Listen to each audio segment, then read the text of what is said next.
This is me Nafisa, and today we are going to learn about acquired immunity. If the pathogen is not killed by natural immunity, which consists of both first and the second line of defense, then the third line of defense will act and will try to kill the pathogen. Now, specifically to that pathogen, specific immunity is activated. As immunity is acquired after the exposure to a specific pathogen, this immunity is called as acquired immunity. Acquired immunity is also called as adaptive immunity, as it adapts according to the type of pathogens that we are exposed to. Acquired immunity is third line of defense. Role of the third line of defense is to attack pathogens. We as human beings have both natural immunity as well as acquired immunity present in us. Natural immunity is present since birth, whereas acquired immunity is the immunity that is not present at birth. Natural immunity is available ready-made in our body, whereas acquired immunity is developed in the human body after we are born and is developed over a period of time.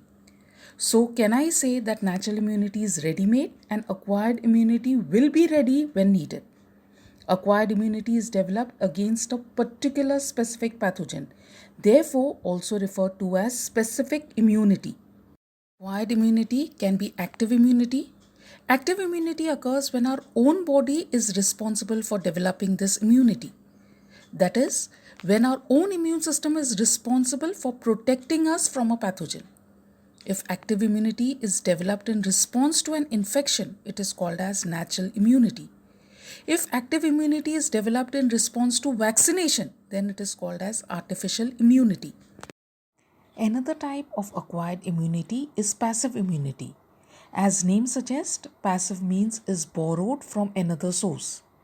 Passive immunity occurs when we are protected from a pathogen by immunity acquired or received from someone or somewhere. Passive immunity is of two types. If antibodies are received by the baby from the mother via the placenta or through breast milk, then this type of immunity, which is borrowed, will come under passive immunity. And since this is passed naturally, so called as natural immunity. Another type of passive immunity is artificial immunity. Antibodies acquired or received from medicine, example tetanus antitoxin, or transfer of ready-made antibodies from one individual to another. White blood cells responsible for acquired immunity are lymphocytes. These are the main types of cells found in lymph and hence the name lymphocyte. There are two main types of lymphocytes. All lymphocytes are produced in the bone marrow. Bone marrow is the center of the bones. And if lymphocytes stay there and mature there, they are called as B cells or B lymphocytes. If lymphocytes are produced in the bone marrow, travel to the thymus gland and mature there, they are called as the T cells or the T lymphocytes. The thymus sits just in front of and above the heart. Since the T cells are maturing in the thymus, that is why the name T cells. In the thymus, during the process of maturation, our body makes millions of different T cells. Now, how will the T cell recognize the pathogen? Each T cell will develop a unique surface protein called as the T cell receptor or TCR that is specific for a particular antigen. Therefore, each type of T cell can recognize a different type of pathogen.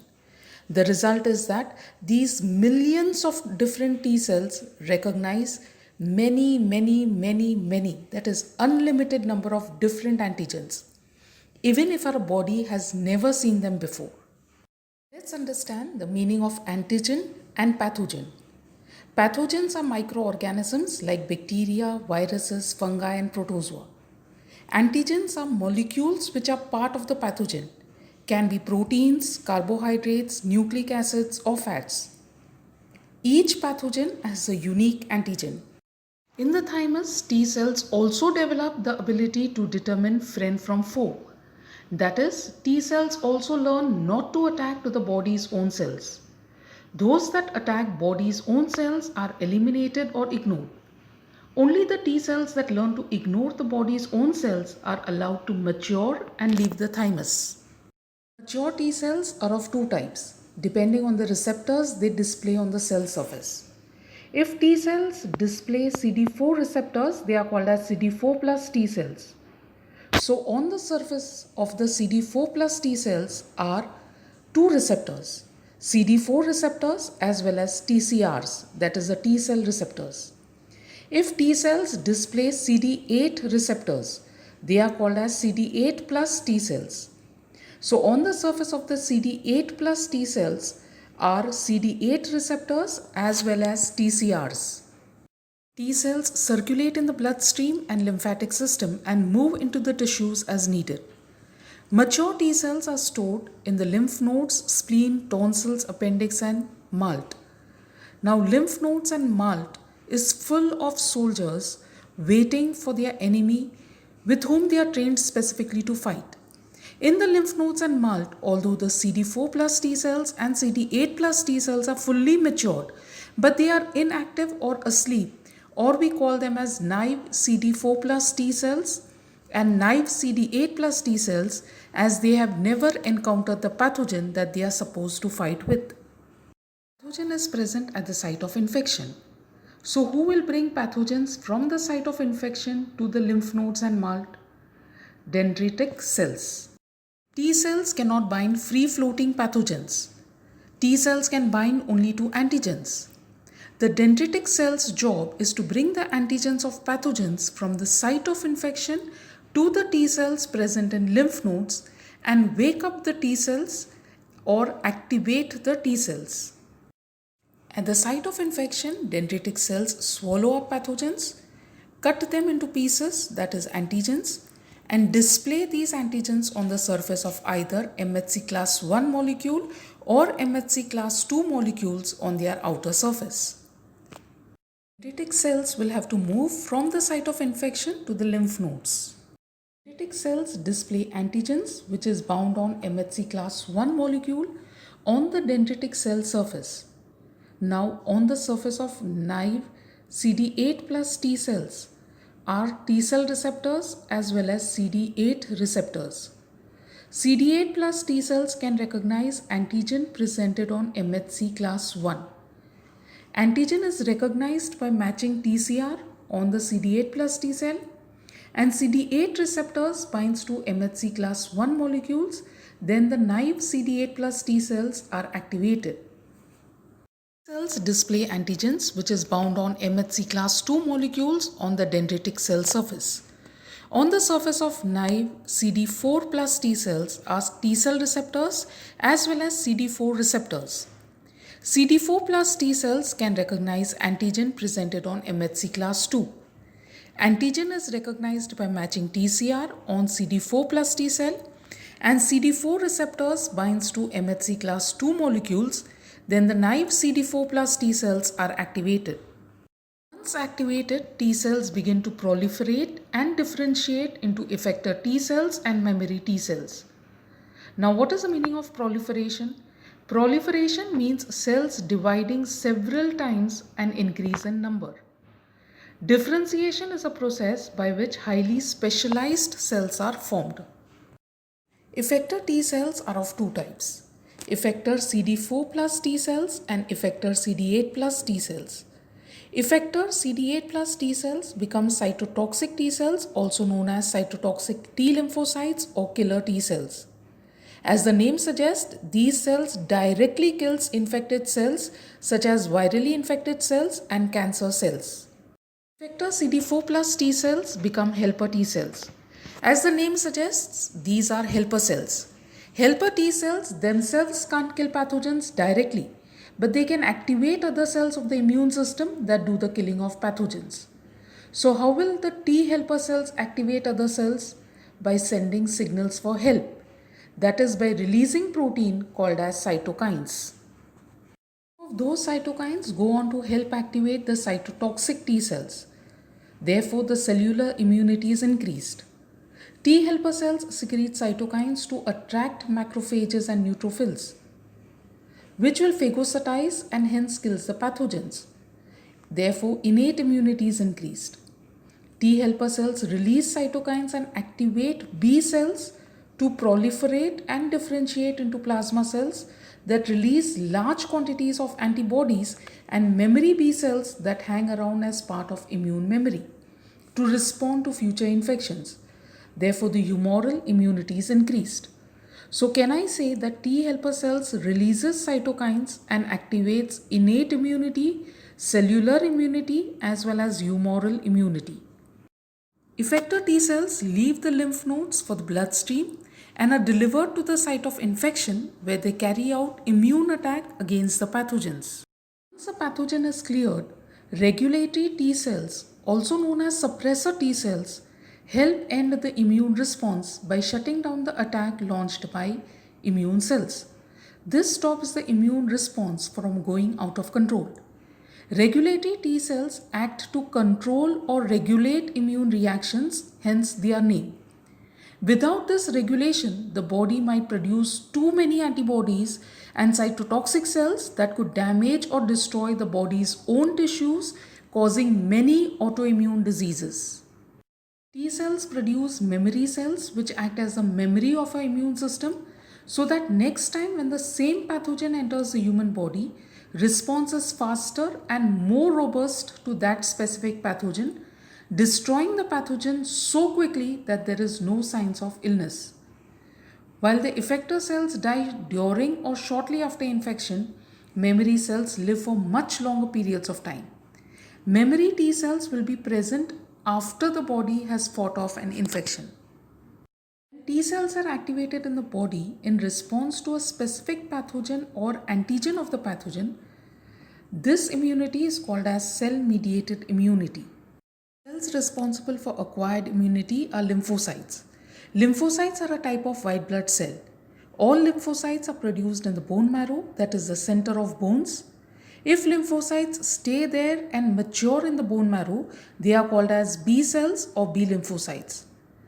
Although B cells originate in the bone marrow, their name is derived from a specialized organ in birds in which the B cells were first discovered, bursa of Fabricius.